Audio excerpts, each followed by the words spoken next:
My name is Ellie Caldwell. I'm 32 years old today, but what I'm about to tell happened when I was 19, and I still thought love was a kind of salvation. Back then, I lived in Asheville, a town in the North Carolina mountains. A small town surrounded by ancient forests, with that smell of wet pine after the rain and a mist that never seemed to really go away. The mornings were damp, and the nights too quiet. That's where I met Ian McKay. He was new in town, worked at his grandfather's garage, and everyone said he was weird, but beautiful. Dark hair, deep-set eyes, and a way about him like he was always hearing more than he should. I was in a vulnerable place. I'd dropped out of high school after my mother's death. My father hardly spoke to me anymore, and, honestly, I felt kind of forgotten by the world. So, when Ian noticed me, when he smiled at me from behind the greasy parts counter of the garage, it was like a light in a room that had been dark for too long. We started going out, first walks through downtown, then coffee, then entire nights talking on the hood of his car, listening to AM radio. He said the world had many secrets, and that people were afraid to face their own desires. He also said he'd had bad dreams since he was a child. Nightmares with a creature that lived inside him, that beat on his ribs from the inside when he tried to love someone. At first, I thought it was just cheap poetry, or childhood trauma, but then things started to change. First, his room. There were symbols drawn on the walls with red chalk, books written in languages I didn't recognize, and a box, with dark earth inside. He said it was fertile soil for rebirths, and he asked me to never touch it, and I, blind, in love, I obeyed, until one night, on our 3-month anniversary, he asked me for something. It wasn't a gift, it was a surrender. He wanted me to write, with my blood, a phrase on a piece of cloth. May he form from what I lack. May he sprout where love has turned to silence. At the time, I laughed. I asked if it was some kind of occult theater, but his look, it was of someone who was serious, very serious. And when I hesitated, he cried. He said that if I really loved him, then I needed to help him be born whole. And that's when I made the biggest mistake of my life. I wrote. With a sewing needle, I drew blood from my finger and wrote each word. He took the cloth, placed it inside the box of earth, and whispered something in a language that sounded like muffled grunts. And when he closed the lid of the box, the whole house shook. I swear, I felt the ground vibrate, as if something very deep had just woken up. After that night, nothing was ever the same. Ian became quieter, more absent. Sometimes I spoke to him and he seemed to hear another voice behind mine, his gaze unfocused, as if part of him had gone away. And the box, that box with black earth, it started to stink. Not the kind of stink of something rotten. It was worse. A too sweet smell, like overripe fruit, mixed with iron and wet earth. That combination that makes you nauseous without knowing why. I asked what was going on. He said it was normal, that everything that grows rots a little before blooming. I should have left then. I should have run. But I continued, because part of me, felt that, if I abandoned him at that moment, he would break. Or worse, something inside him would escape. One night, I woke up sweating, with the sound of scratches. It was coming from his closet. I swear I heard it. Fingernails on the wooden bottom, scraping from the inside. As if something was trying to get out. Or, trying to dig. From inside the wall, I got up slowly and went there, I opened the closet with a trembling hand. Nothing. Just clothes hanging, ... and that box. The lid was slightly open. Inside, ... There was no longer just earth. There was something growing there. It looked like a root, thick, pale, with small red veins running through it, and it moved. I closed the box in a jump. I stumbled back and hit my back against the wall. At that moment, Ian appeared behind me, calm, naked from the waist up, with his chest scratched with symbols that seemed carved in fire. "You saw him, didn't you?" he said. "Who is him, Ian?" My voice barely came out. Him, what I planted. What will be born in place of what I never had. I started to cry. I said it was madness, that we needed help. But he just smiled. "You don't understand. I don't want help. I want him to grow. I want him to become what I never managed to be." He knelt near the box and began to whisper. The language was the same as on the night of the ritual. And, in the background of the whisper, I heard a new sound.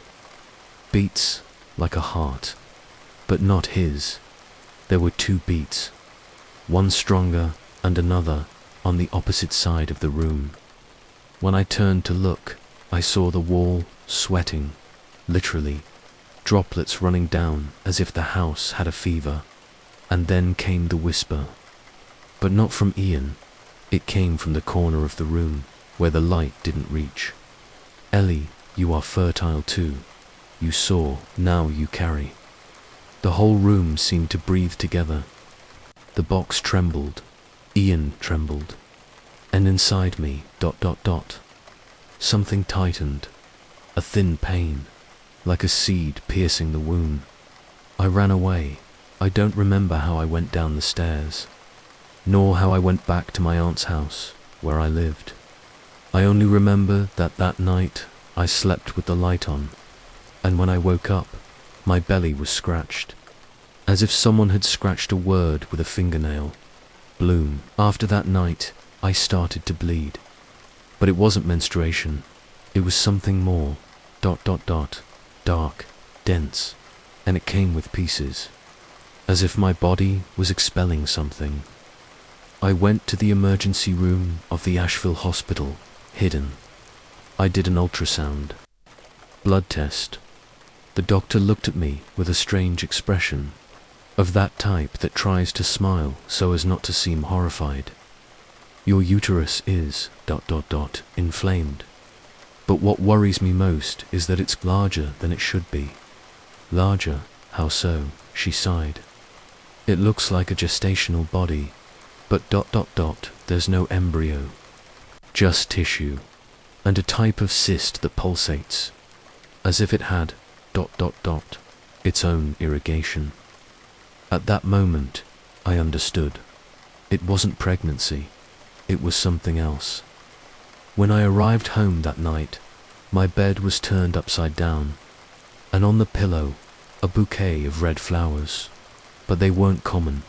They were made of skin, folded like petals, with veins still visible. In the note, the first flowering is always the most beautiful, Ellie. Ian didn't call me anymore, but at 3:33 in the morning, every day, I received a call without a number.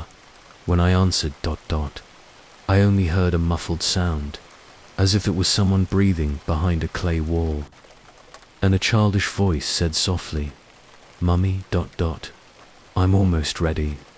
That's when I decided to go back to his house. The old detached house, on the slope of the Bent Creek forest, where he lived alone since his parents died. The front door was ajar. The woods smelled of mold and something sweet again, that aroma, the one that's stuck in your throat. I entered slowly. Everything was the same ... but worse. The walls had thin cracks, from which a dark sap ran. The floor was breathing, seriously.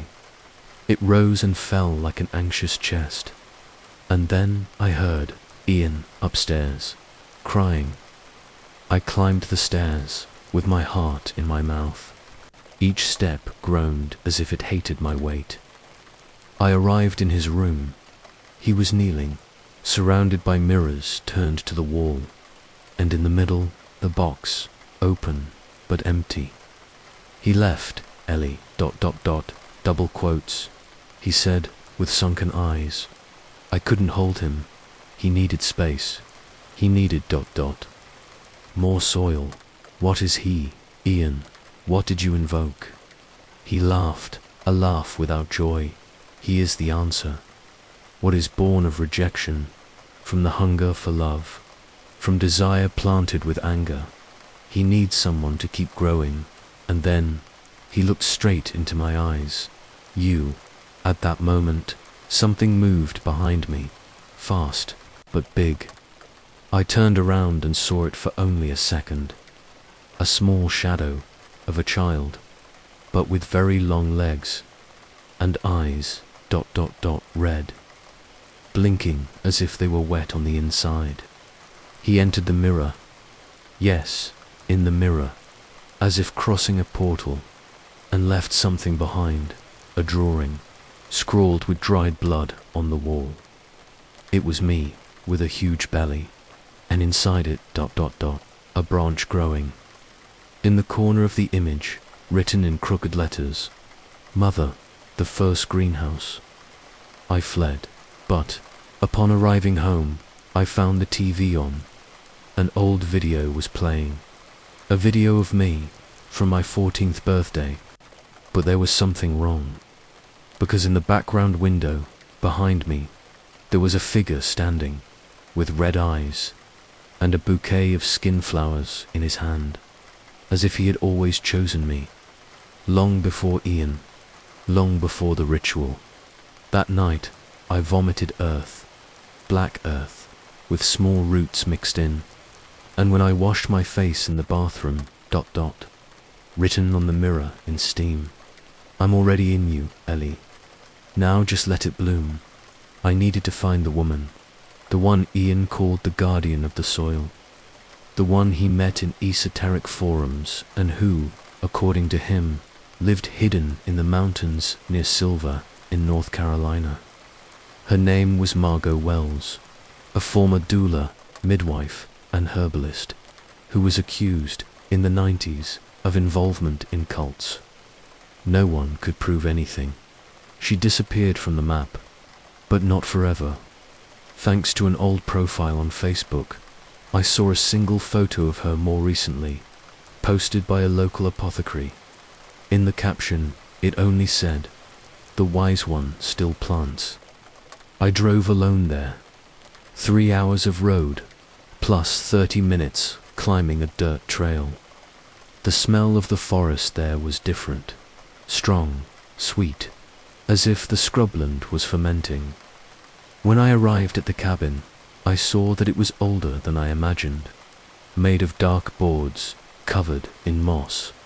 It seemed the house was alive. I knocked on the door. Nothing.